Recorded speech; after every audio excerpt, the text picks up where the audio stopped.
great win tonight, Coach. How proud of your team are you? It was a real gritty team win. I mean, I've said this before in the last month or so, we're kind of trending in the right directions in some areas. Our defense work rate tonight was really, really good across the board, and we were quite disciplined in some other areas.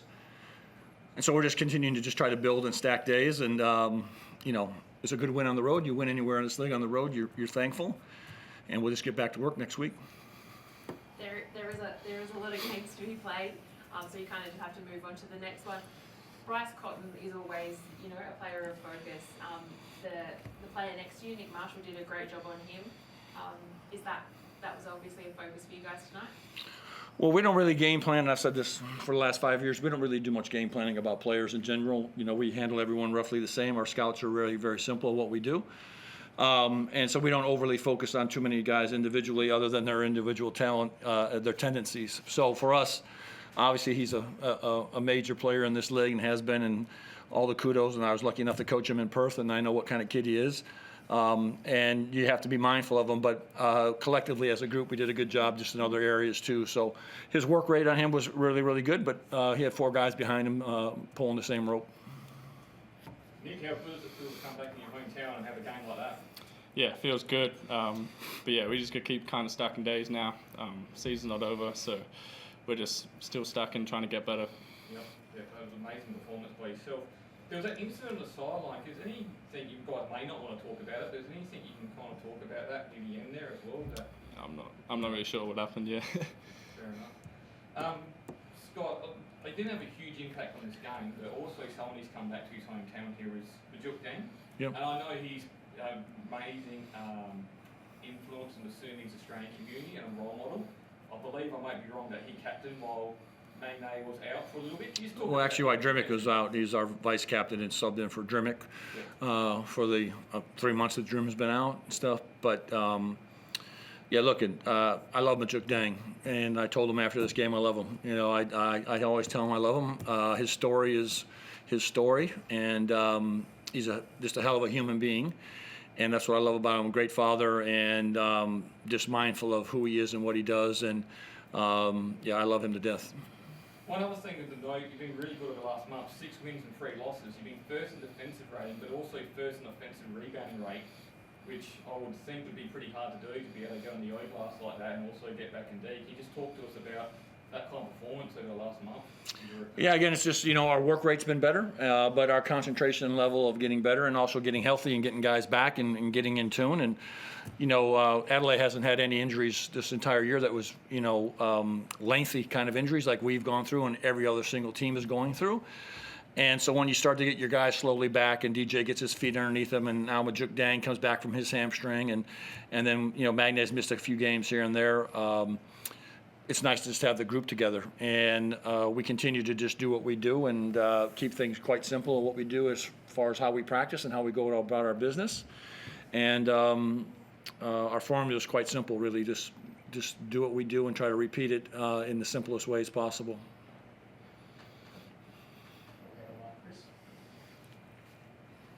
Yeah, Scott, I'll start with you. I think that's the best defensive performance we've seen from a team all season, and you don't necessarily need to comment on that part, but what was key to shutting a team down like that with such offensive firepower to, only 11 points in the second quarter, 27 for the first half, and 72 for the game? What was the key to it?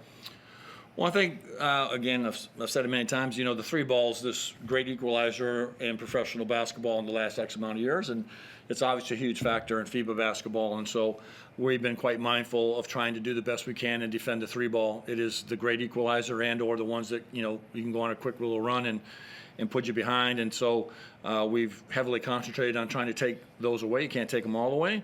And then I think the other thing is just our foul discipline over the last month has been much, much better. Last time we played these guys, I think it was 33 and 37 times they went to the line in the first 2 games. And that foul discipline will always come back to haunt you. And just these little things that we are continuing to harp upon about repeating on the defensive side, and just trying to keep things as simple and basic as we possibly can, is just guard your yard and keep the ball in front of you. I don't think they took their first free throw until early in the third quarter, which is, backing up what you're saying. And your own free throws as a team. there was a point there in the game I was going to ask you about that being a constant problem, but then how important was it for Josh at the end of that game? He's had his own struggles there to hit those four in the clutch moment. How important could that be for him moving forward? Yeah, I mean, his history has been he's been not a great foul shooter, but above average without question. And you have to trust the fact that he's doing the work and he's doing all the things he needs to do in our practices. Same with Magne, and you have to trust what they're doing. And the way to break a confidence is to take him out of a game at the end of the game because you think he can't make a foul shot. And so he's a good enough shooter at the foul line to shoot in the mid 70s to high 70s, and that's where he usually is living. And he's had a few struggles here and there, but seeing those go in late in the game as they did is, I'm sure, a really good morale booster for him.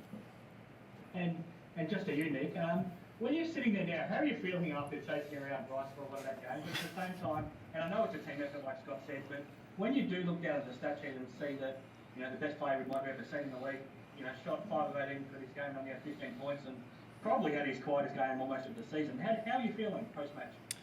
Yeah, it feels pretty good to get the win. But again, I had 4 guys behind me helping me, and we had a good game plan kind of going into it. So credit to my teammates really helping me do all that. What about just the fact that Scott is willing game after game to give you the biggest defensive assignments for this team? How much confidence does it give you, and how much are you learning by being given these roles on all these great players? Yeah, it feels good to be out there and getting the opportunity. But yeah, it's just keep kind of stacking days and keep trying to learn as much as I can. It's been good this season. I've learned a lot, so it's been helping me as a player. But yeah, I credit my teammates for helping me and putting me in the positions to do the things I do. I will say, Chris, I'll just jump in here on him. He came kind of with us with maybe the tag of not a very good defender in general, and could shoot the ball and maybe not as defensive minded as maybe people would assume he would be. And his due diligence for the last 4 or 5 months with studying, he's a note taker. He's in every meeting writing down his notes. He's on video. He's on the iPads.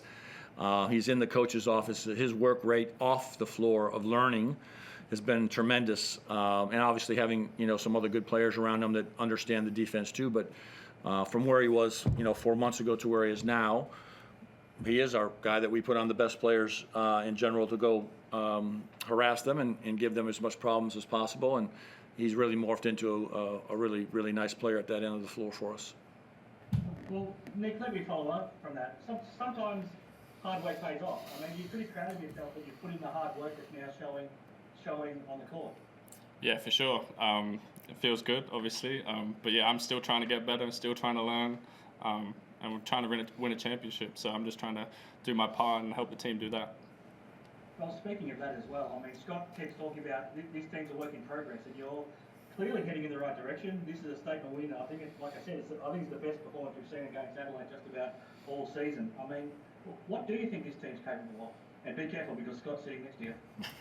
Well, I think we can. He knows better. Yeah, I think we can win a championship. So we just keep getting better, keep growing as a team, and keep learning. So we just got to keep stacking days.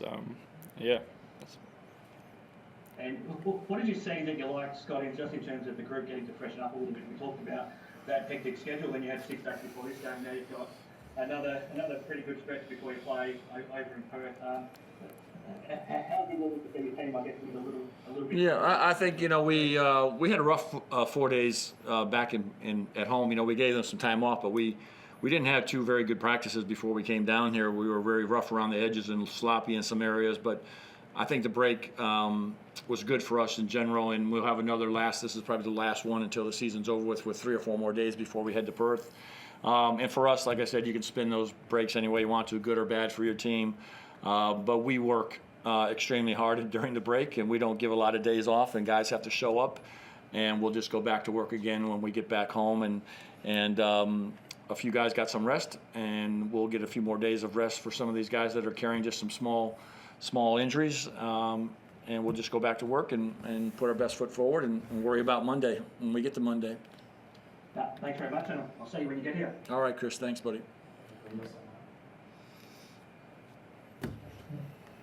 All right. See y'all. Thank you. Cheers.